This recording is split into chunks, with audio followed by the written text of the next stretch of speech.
বাবা সারজি সালম, বাবা সারজি সালম, আমার একটা কথা রাখ রে বাবা। আমি একজন মুরব্বী মানুষ রে বাবা, আমার কথাটা রাখ। তুই ভালো করে বুঝি দেখ, আমার মতো একজন ওবায়দুল কাদের তোর কাছে মাথা নত করতেছে রে বাবা। তুই আমার কথাটা একটু হলেও শোন। কি রে ওবায়দুল কাদের, তুই ফির মুরব্বী হলো কোন দিন রে? শোন, আমি কি বলি শোন, এমন কিছু বলিস না যাতে আমি রাগান্বিত হই, ঠিক আছে? তুই কোনো মুরব্বীর মধ্যে পড়িস? হ্যাঁ, তুই আমার কাছে মাথা নত হইস মানে এটা তো ভাবা যায় না রে। হ্যাঁ, ওবায়দুল কাদের, তুই না বলছিলি হারাবো না পারাবো না, এসব কথা তোর কোথায় গেল? হ্যাঁ, খুব না বড় বড় কথা বলছিলি, এখন আমার মতো একজন সামান্য একজন ছেলের কাছে, আমার মতো সার্জিসের কাছে তুই মাথা নত করিস মানে এটা তো কেউ বিশ্বাস করবে না রে ওবায়দুল কাদের।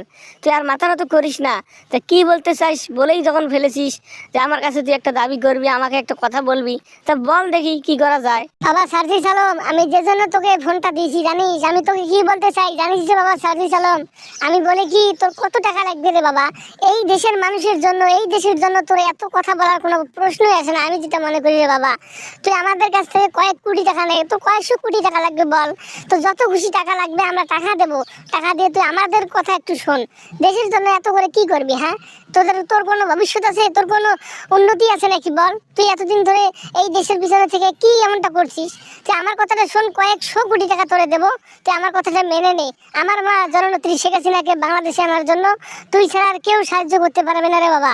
ওবায়দুল কাদের, শোন শোন, আমি কি বলি, মুরব্বী আছিস ঠিক আছে, তুই বল, নিজের মুখে বলছিস তুই মুরব্বী, আমিও মানি তুই মুরব্বী, কারণ আমার চাইতে তোর বয়সটা হয়ে গেছে বেশি, এখন আর তো কিছু করার নাই, সেজন্য আমি তোকে সম্মান করতে চাই।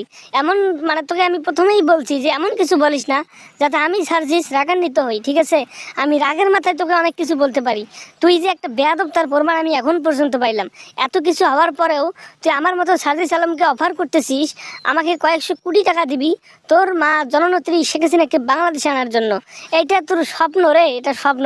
তুই ভালো করে চোখে মুখে পানি দিয়ে দেখ, এটা তুই স্বপ্ন দেখতেছিস, ঠিক আছে?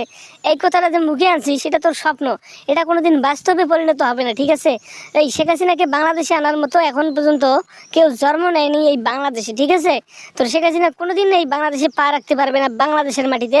আর আমার মতো সার্জিস আলমকে তুই কোনোদিনও কিনতে পারবি না রে কুত্তার বাচ্চা। তুই আমাকে টাকার অফার করিস, তুই কত কোটি টাকার মালিক হয়েছিস রে? তুই তো কালোবাজারি টাকা তুই সব মেরে দিয়েছিস, ঠিক আছে? জনগণের টাকা মেরে দিয়ে এখন তুই আমাকে টাকার গরম দেখাস।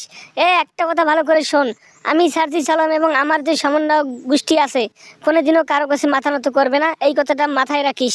কোনোদিন কোনো নেতার কাছে টাকার বিনিময়ে বিক্রি হবে না, এই কথাটা তুই মাথায় রাখিস। আমরা এখন যেভাবে এগিয়ে যাচ্ছি ইনশাল্লাহ সামনে আরও আগাবো। আমাদের স্যার ডক্টর ইউনূসকে নিয়ে আমরা অনেক এগিয়ে যাব। তোদের মতো কোনো দল ফল কোনো নেতা বেতার ঠাই হবে না এই বাংলার মাটিতে। কান খুলে শুনে রে, কান খুলে শোন, শোন রে ওবায়দুল কাদের, কান খুলে শোন। তোর মা জননেত্রী শেখ হাসিনাকে আমার এই কথাটা জানিয়ে দিস। আর দ্বিতীয় দিন আর নেক্সট টাইম আমার সাথে কোনো যোগাযোগ করার চেষ্টা করবি না।